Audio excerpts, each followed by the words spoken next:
There's no doubt that our kitchens tend to be one of the most cluttered spaces in our homes. And when we do declutter, we tend to focus on those more high traffic zones, such as our kitchen countertops, the kitchen table, maybe the pantry, the refrigerator, as we tend to use these areas most frequently and kind of really value the space. However, if you truly value a clutter-free home, or in this case, a clutter-free I almost said chicken. Or a blooper. Let's start again. But if you truly want a clutter-free kitchen, there are 10 often forgotten places that are currently begging to be decluttered and might feel a smidge neglected. So the next time you've got dinner on the stove and 5 minutes to spare, tackle one of these forgotten things. Let's head over to the kitchen. Let's start off with number 1. This is probably not going to surprise you, but number 1 is mugs. We all have way more than we actually need. Because the truth is, who can resist buying a brand new, beautiful mug at HomeGoods? I definitely used to not be able to resist that at all. I'm sure sitting in your kitchen cabinet right now, go ahead, take a peek. There are at least 1 or 2 mugs that you can get rid of, that you don't drink out of, that you don't use, you don't like the way that it feels in your hand, you don't love it, you don't love it, so let it go. So a little story about my love for coffee mugs. About a year ago, my mom broke my favorite mug. I don't know about you, but I typically have just that one mug, that one favorite mug that I drink my coffee out of. So when my mom broke it, I was very upset. But I mean, listen, it was an accident, right? So I set out to replace the mug. Now, my original intention was to get the same exact one, and I was incredibly disappointed when they no longer had it in stock. So full transparency, I must have bought 4 or 5 mugs before I actually found the right one for me. I don't know, maybe that sounds insane. But this is just how important the right mug is. And I'll show you what that mug is. So I used to actually have this one. This is actually when my mom comes over my house. This is the mug she drinks coffee out of. I had one like this in blue, and I tried to find it and they didn't have it. So I'm going to show you the mug that, 5 months later, that I finally bought for myself. So this is it. I absolutely love it. It's perfect. The way you hold it, it fits just enough coffee. I don't know. Let me know. Are you as nutty as me? Like, are you somebody that's like really obsessed with having the right coffee mug? I'm probably not encouraging you with the story to declutter your mugs. But the point is, if you have your favorite and your partner or other family members have a mug, and then maybe we need a few extra ones for when guests come over, but there has to be like more than you need in your cabinet. So take a few minutes and get rid of the ones that you don't want, that you no longer use. The next item I feel like almost never gets decluttered. And it is, oh, there we go, camera. Woo! And it is our cleaning supplies. Be honest, drop a comment. When was the last time you actually went through your cleaning supplies? Or do you just replace your favesies when you run out and don't even realize you've got like 5 bottles of mystery cleaners under your sink? So this is just a friendly reminder to go through your cleaning supplies. Dispose of empty bottles and those that you don't need or use. Also, while you're at it, take a look at like, maybe some sponges and rags that you have that are kind of dingy and gross that you just like shove in your cleaning caddy and declutter those as well. So about 2 years ago, I transitioned to a more minimalistic cleaning routine, and I downsized all of my cleaning supplies. I actually have an entire video dedicated to specifically all the cleaning supplies that I use. But as far as cleaning products, I have downsized to an all-purpose cleaner that I love, and a glass cleaner. And then pretty much all I use is microfiber cloths. And ever since I've done that, cleaning has become much more seamless. It's always easy to see if I'm running out of something.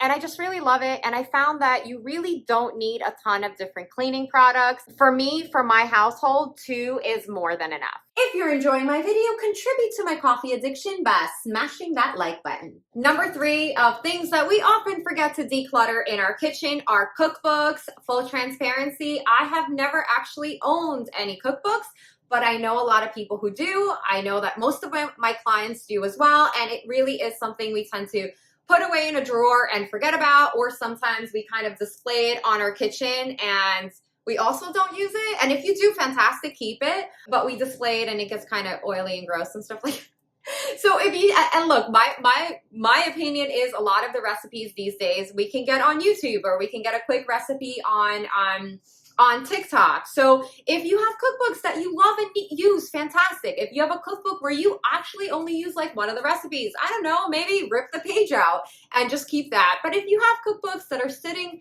up on your drawer, that drawer probably, or rather that cabinet, can be used to store other things. So take a couple of minutes, look at your cookbooks from like 20 years ago and get rid of the ones that you don't actually need. Moving right along to item number 4, and it is your junk drawer. We all have one.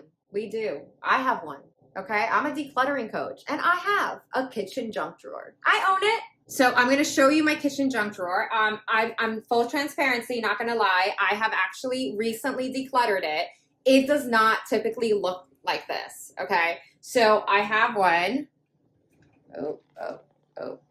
Okay, so here it is. It does have a ton of like, I mean, a junk drawer is really just miscellaneous items that we don't have a place for, and we don't, oh, papers just dropped. We don't have a place for, right? And we just kind of have that one area and we just throw things in there. Now, I did find that when I kind of like put up these like dividers that I actually got from Temu, they're pretty cool and they're customizable. But when I put up these dividers, I guess it became more of an organized junk drawer. But again, I recently cleaned this one out because my daughter will dump things in there. I will randomly dump things in there. But, you know, just take 5 minutes, you know, go through that junk drawer that you have, you know, toss the stuff that you don't actually need and keep it moving. I find that with my junk drawer, I probably declutter it once a month. So I'm not here to tell you, like, don't have one, because that would be incredibly hypocritical of me. I think a junk drawer here and there is actually fantastic, but just, you know, take a few minutes to, like, toss random miscellaneous items out of there. All right, item number 5 are spices. So walking through the aisles, I'm not even joking, walking through the aisles of Trader Joe's, if you've ever been in Trader Joe's, they have this like beautiful display of spices that are incredibly affordable, right? I am always so tempted to purchase spices. Like, I feel like as a mother and as a woman, I should have a variety of different spices in my home, because it like lends itself to like me being a good cook. So when I'm in Trader Joe's, I'm incredibly tempted to buy spices. I'm not a great cook. I mean, you know, my best friend is an air fryer, and I rely heavily on salt and pepper and maybe some fresh garlic.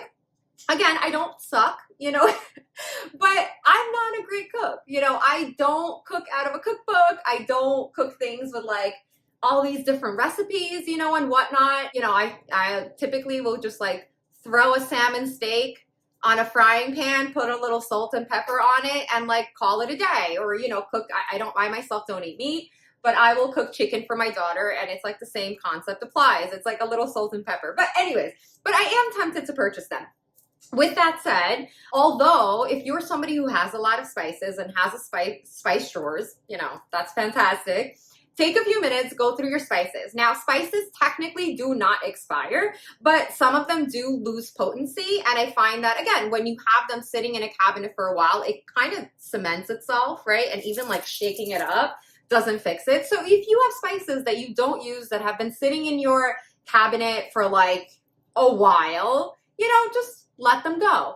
And maybe you'll notice that, hey, I'm missing some spices and I need to run to Trader Joe's to pick up a few. Okay, this next one I used to be incredibly guilty of, and it took me a while to declutter them. I found magnets to have a high sentimental value. So when I was married to my first husband, we actually traveled a lot. We went to Rome, we went to Prague, we went to Tokyo, we, you know, traveled around the US, but we did travel a lot. And anytime we traveled, we would bring back a magnet. And, you know, while I am not an overly sentimental person, there was something about the magnets, because I also love having photos and stuff like that, which as a decluttering coach, I get a lot of like comments like, oh, but you know, your refrigerator is incredibly cluttered, and clutter is subjective. But as you will notice, I have photos on my refrigerator and I absolutely love it. I don't consider it visual clutter. I know that some people do, and you want a beautifully neat refrigerator, and I think that is lovely, but I love photos of my family every time I'm in my kitchen because I do spend a lot of time in here. Anyways, it makes me happy. Point being, I would use those magnets that I collected over the years to pin stuff to my refrigerator, and it would look incredibly messy. It would really look messy. Like, having photos is messy enough, but having the different eclectic types of magnets is also incredibly messy. So anyways, I did declutter my magnets finally, and I actually went on Amazon. I'm going to show you. Wait. And I bought these teeny tiny ones, and they just kind of make things look less cluttered. And I also realized that when I decluttered the magnets is that, I mean, I hold on to the memory. I don't actually need a magnet to remind me of the places that I traveled. I am somebody who also prints photographs, so I can always revisit those. So if you're ready to let go of your magnets, again, keep the ones that you love, that are maybe funny, that have a really like heavy sentimental value. But a lot of times we kind of just have stuff sitting on a refrigerator and we're so used to it, right? Clutter blindness. But you know, it's just to kind of get your attention to the next time you pop open your refrigerator. Just be like, do I need all these magnets? Yes or no? You know, and let go of the ones that you don't. Maybe they're falling apart. Maybe they're broken. I don't know. All right, item number 7 to declutter, super quick, often forgotten, are souvenir cups. I know that those can have sentimental value, and I'm not suggesting that you get rid of a souvenir cup from like your first Yankee game with your husband, right? That is, keep it. Totally keep it. But what about those like street fairs that you go to and you'll have like the local realtor or a bank giving out souvenir cups? And you just kind of take them and you like toss them in your cabinet and you're like, for just in case emergency purposes. Like, what kind of emergency needs to happen for you to like need that cup? Or maybe you have it in like, well, and we'll talk more about that in that drawer that you never ever even open, right? That mystery drawer. And like, you don't even know you have them. Anyways, just take a few seconds and see what's going on with those souvenir cups. And hold on to the ones that have lovely memories if you want to, and get rid of the ones that you don't need. For what to declutter in every single room of your home, you can grab my free Ultimate Mom's Decluttering Guide. I will leave a link to it in the description. Number 8, and I'm not sure why we forget to declutter this, but it's plastic bags. I feel like many of us have that drawer or like that thing that hangs on the side of the cabinet, and we're just like shoving plastic bags in there. And yet we never use them, because I find, especially these days, I feel like we tend to bring totes with us when we go shopping and stuff. But I don't know, maybe like it's a old school mindset or mentality. You know, when I was growing up, we used plastic bags, and I feel like, or rather, I used to feel the need to like hoard plastic bags. So yeah, so we kind of, maybe we come back from a shopping run, and for what we have the plastic bags, and again, we're finding ourselves shoving it, or like you have a bag that's holding all the plastic bags, but they never stay in place. They're always like chaotic and messy. And my question to you is like, do you actually need it? Because if you don't need them, I highly encourage you to like walk over to that space in your kitchen right now, pick it up, and like get rid of it. Number 9, placemats. When was the last time you went through your placemats? Or do you even use placemats? I don't know. Let me know in the comments. Do you use placemats? So I actually like to change out my placemats probably about twice a year. I get my placemats. This is what they look like. It's nothing fancy. I get my placemats from the Dollar Tree. And you would think that when I purchase new ones, I would naturally declutter the old ones. And sometimes I do, and sometimes I don't. In my defense, partially it is intentional. I do have a 9-year-old daughter, and she does do a lot of arts and crafts. So a lot of times the older placemats, we typically have 4. The older placemats will kind of go to her for arts and crafts. And then when she's using it, my daughter's very big on like putting things away. I know I'm super blessed, but she's very good at cleanup. She's always been good, but she will actually take the placemats that she used and she'll put them back in the drawer. And I sometimes will neglect to declutter them. So, but when I do like a kitchen overhaul declutter, I will get rid of them. But anyways, if you have placemats that you don't need or use, declutter them. For number 10, I need us to get serious for a minute. Do you or don't you have a kitchen cabinet that you never open? Most of us have one. It's usually a cabinet that's like on the far side of the kitchen and typically all the way on top. So it tends to be hard to reach. You probably shoved a bunch of stuff in there when you first moved into your apartment or house. And at this point in time, you have absolutely no idea what's in there. I have one. My question is, what mystery items are in there? What's hiding in there? I suggest when you have 5 minutes to spare, you take out that chair or that little ladder, right? You be brave, be strong, and you climb up. You pop that baby open and you see what the heck is in there. And if you're going to do it, drop a comment and let me know what you find.